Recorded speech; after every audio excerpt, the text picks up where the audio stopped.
महत्त्वाची बातमी आहे। मॉडर्न कॉलेजचे सचिव श्यामकांत देशमुख यांनी आता स्पष्टीकरण दिलेलं आहे। एकंदरीत आपण पाहतोय मॉडर्न कॉलेजच्या सचिवांचं प्रेम बिऱ्हाडेच्या आरोपांवरती हे स्पष्टीकरण आहे। मॉडर्न कॉलेजचे सचिव श्यामकांत देशमुख यांनी आता हे स्पष्टीकरण दिलंय।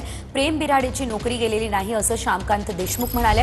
विद्यार्थ्यांची सगळी माहिती आम्ही कंपनीला पाठवली असल्याचंही त्यांनी सांगितलंय।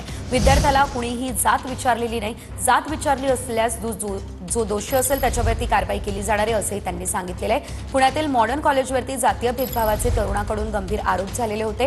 कॉलेजने कागदपत्रांची पडताळणी नाकारल्यानं लंडनमधील नोकरी गमावल्याचा तरुणानं आरोप केलेला होता। प्रेम बिराडे नावाच्या तरुणाकडून मॉडर्न कॉलेजवरती हे आरोप करण्यात आलेले होते आणि त्या संदर्भातला व्हिडिओ सुद्धा समोर आलेला होता।